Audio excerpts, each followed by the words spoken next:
Good Monday morning. I'm Dave Olson, the Olson Properties team. Welcome to the Monday Morning Advantage. Today we're going to cover some really good news that came out regarding employment for Arizona, and we're going to hit a market recap. So let's get into it. First slide we show you here, August employment. You'll see that Arizona ranks number 2 nationally, just behind Kentucky, in terms of overall employment improvement. Next slide kind of drills into what exactly that means. Month over month, Arizona non-farm employment increased 46,300 jobs. Private sector was 8,100. Year over year, that puts us at a 3.7% increase, and non-farm employment increased by 3.8%. Arizona non-farm employment recovered 128% of its jobs lost during COVID pandemic. Arizona unemployment currently sits at 3.5%, which is about a full point lower than the national. And month over month, Arizona job labor force increased 11,137 jobs.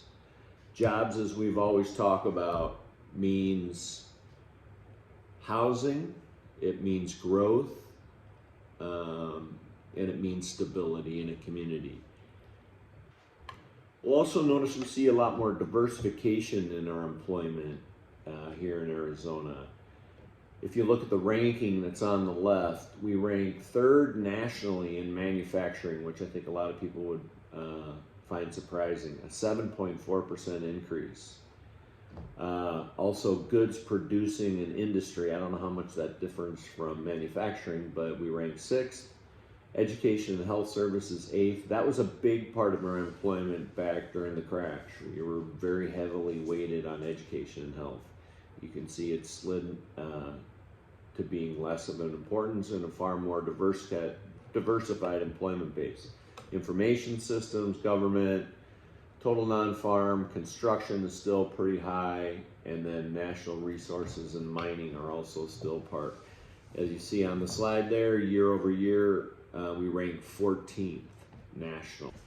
So where are all these jobs coming from and how are they contributing? Well, the Phoenix Greater Economic Council has done a phenomenal job of bringing companies here. Here's a list of the top 45 that have been attracted starting in 2021 and will be continuing to move and migrate. Some of the big ones on here, Amazon has created almost 1,000 jobs. Project Corny, which is in Mesa, 600 jobs. Honeywell in Chandler, their headquarters, has added 585 jobs. Taiwan Semiconductor is currently sitting at 1,900 jobs. My understanding, by the time they're done, will be close to 4,000. That's up in the North Valley. Brooklyn Bedding, local do-gooder, has added 181 jobs with a new manufacturing facility they created. Project Millennial, which is in Phoenix, is adding 761 jobs, and then HelloFresh has a very large distribution center here with 750 jobs. There are currently 61 international businesses looking at or in the process of moving their job base here to Phoenix in some capacity. On to the market conditions recap. September and October, I'm just going to hit the highlights. September and October is seasonally the best time to be a buyer. There's fewer competitors and there's also more choices. 65% of active listings were purchased more than 2 years ago. They're still up for significant profits. 40% of all the current inventory that's on the market was purchased since 2019.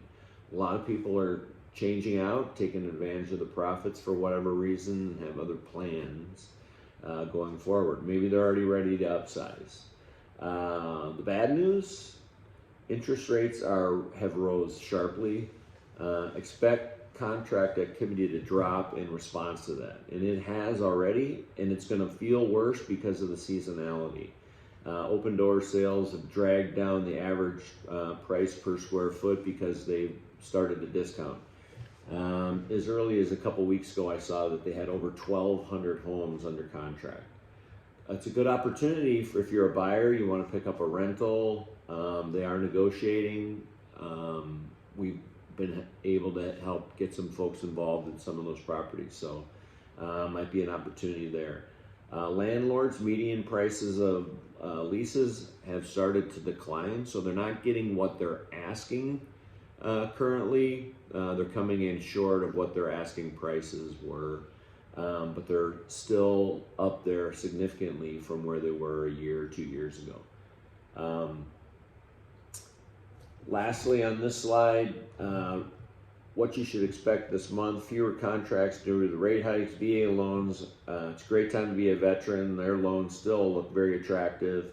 The VA has been very helpful to them. And then look for new programs to emerge out of our lender friends, because obviously nobody's refinancing, which over the last several years has been a big part of their employment and their hiring. And now they're either going to have to find something creative, or there's going to be some layoffs in that industry. There already is, unfortunately for those folks.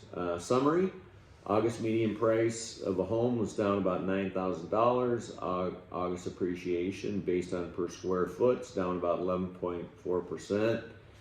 August sales over asking price are about 18%, which is down. September, we're looking at about 15.7 right now. August median over list. August was $6,000. Right now we're tracking at about $5,100 in the month of September. August ratio between sales price and list price is at about 97.7% in September versus 97.6% in August. August median days on market for contract was 27 days in August, and it's climbed 6 days to 33 days in September, which historically we've seen anywhere from 50 to 75 days on typical neutral types of markets. So we're still about, halfway to where we normally would be in a lot of markets. So people are going to have to be patient, and then we're also going into the fall. So for those people that are listing their homes this fall, you can expect at least 30 days, potentially, if not up to 45 days before you're going to get under contract. One note on our investor workshop: we did fill all the spots for both sessions, and we plan on doing probably one again this spring. Hopefully you found this very helpful. Please always, if you have an opportunity, send the word answers to 59559 if you should have any additional questions about real estate, or if there's anything that we can help you with. Thanks so much, and have a great day.